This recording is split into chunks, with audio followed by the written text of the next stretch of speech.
The UK government will soon be introducing fundamental changes in how money works. The changes are being planned by central banks around the world, including the UK's central bank, the Bank of England. These changes, once introduced, will affect everyone. So what are these changes really about? The changes being proposed will mean that you will no longer have full control over your spending. In fact, what they are planning is the replacement of with something which is fundamentally different. Therefore, it's not just cash they want to remove from the economy, it is money itself. Pay attention, because if the new monetary system is allowed to happen, it will be very difficult to reverse, and could mark the beginning of the end of human freedom. In order to explain the changes that are being planned right now for your tomorrow, let's explain a little bit about how your money works today. Let's imagine that John decides to buy his daughter a birthday present from Argos. He chooses the product he wants, then pays £50 using his debit card. You might think that £50 is immediately transferred from John's bank account to Argos's bank account. But this is not what happens. A record is created showing that John's bank owes Argos's bank £50. And John's account will even show that the money has left his account, but the actual transfer of funds does not occur at the time of purchase. John's £50 purchase is one of about 50 million UK transactions that occur every day, and although in each case the account may show that the money has been transferred, the actual movement of funds between the banks only occurs once every day, every 24 hours. All the payments made to and from each of the UK's 300 plus registered banks are added up to determine how much each bank owes the others. The Bank of England, which is the central bank that all other banks in the system are connected with, derives the total amount that each bank owes and is owed for that day. The Bank of England then intermediates and exchanges funds between all the other banks. So the Bank of England does not know anything about John or the £50 he spent on his daughter.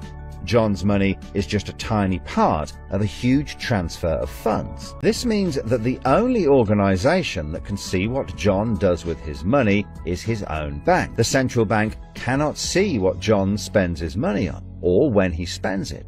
And John's bank is under an obligation not to share details of his spending with anyone. This means that, rightly, there is a good degree of anonymity and privacy over what John decides to spend his money on. This, in turn, means that a government or central authority, such as the Bank of England, cannot directly restrict John when he uses his debit card, because it has no visibility of what John is doing with his money. If John had paid for the present with £50 of cash, then the purchase would be completely anonymous. Nobody, including John's bank, would know what he had spent his money on. So cash transactions are truly anonymous, and debit card transactions have a high degree of anonymity, because only your bank can know about them. So what is this new system? The name of the new system is called Central Bank Digital Currency, or CBDC.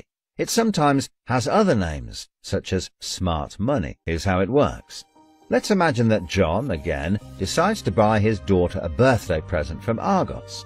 His mobile phone has a smart money wallet or app on it, from which he pays £50 for the product. The app communicates directly with the central bank, the Bank of England. The money is transferred from his digital wallet to Argos's digital wallet in less than a second. The transfer of funds occurs at the time of purchase, and the transaction is recorded and approved by a centralized computer system on a centralized blockchain. A blockchain is a special computer program that records information very reliably and cannot be amended. The centralized computer system runs continuously and can deal with hundreds of transactions per second as they occur throughout the entire economy, processing all of the public's purchases being made by millions of digital wallets. This sounds fantastic and is so much quicker and simpler than the old system. But there is a fundamental difference, which is that all transactions are centralized in real time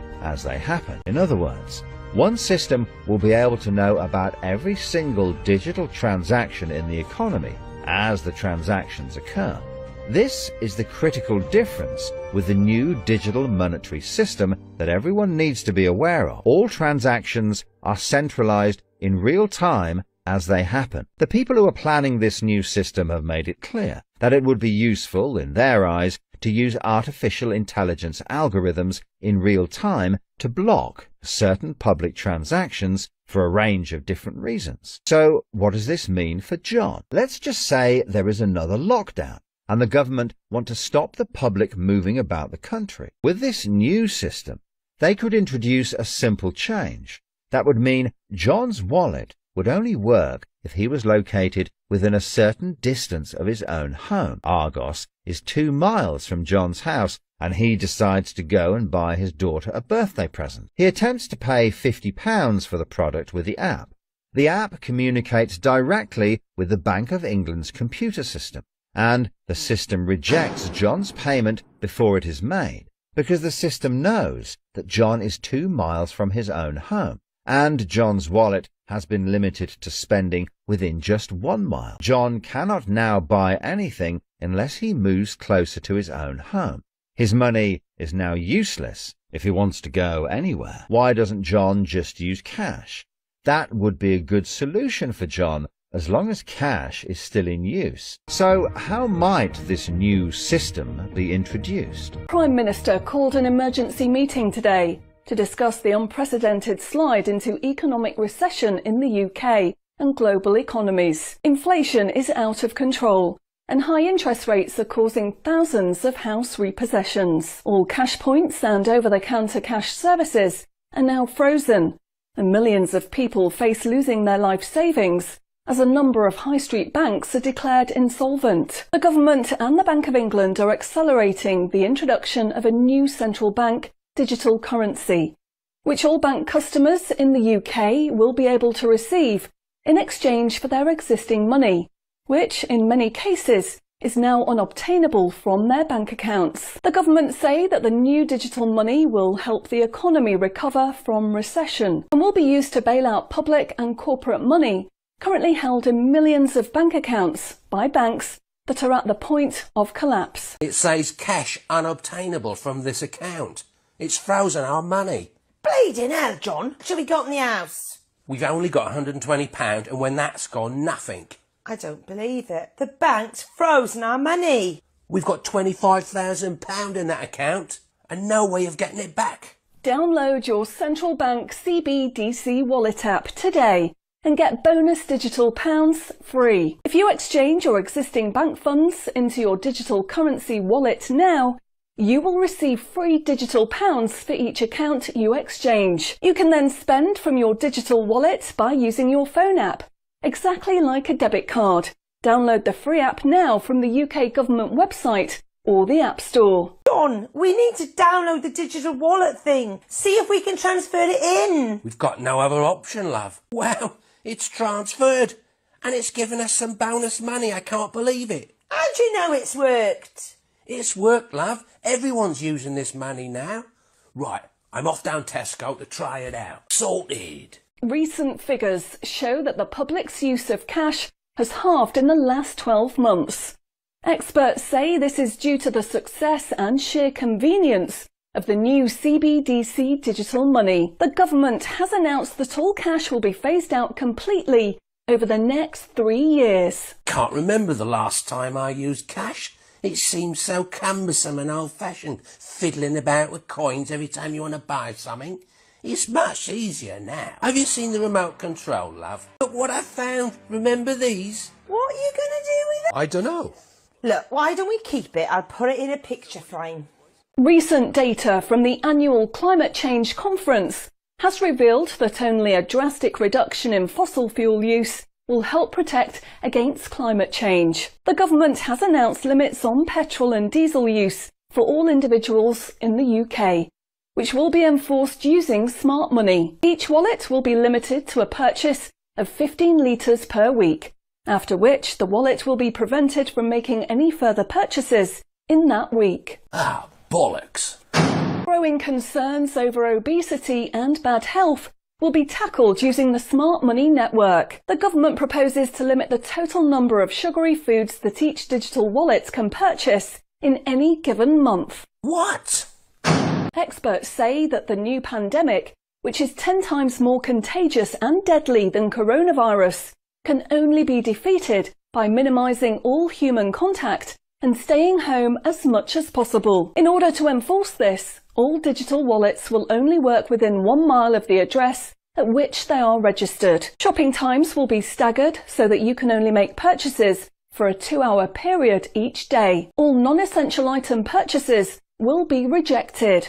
Jesus Christ. The government, in a move to stimulate growth in the economy, is trying to ensure that all benefit money paid out to the public is spent within an appropriate time period. From the 1st of August, all benefit payments, including the new social credits, should be spent within 2 months of receiving them. Benefit money will expire and be of no use if it is not spent within the 2-month period. Blimey, they're putting a shelf life on money. Vaccination uptake for the latest pandemic is now at 95%. Anyone who has not been vaccinated will have restrictions placed on their wallets. For the 5% unvaccinated, spending will only be allowed at certain times and within 1 mile of home. Certain goods, such as alcohol, travel tickets and restaurant purchases, will not be available for those who have not been vaccinated, and their digital wallets will not work outside of the UK. Wow. Concerns are growing over people who grow and supply their own food outside of government-approved companies. The government will be restricting the purchase of all seeds and other farming products for anyone that is not a registered farmer. What are they doing that for? The government is trying to reduce the amount of red meat people eat in their diet for environmental and health reasons. Digital wallets will only be allowed to purchase 8 ounces of red meat per week. How much is 8 ounces? In order to protect the environment, the government is introducing limitations on the amount each wallet will be able to spend on the following products: aerosol cans, single-use plastics, coal, meat, chocolate, fish and coffee. What about fags?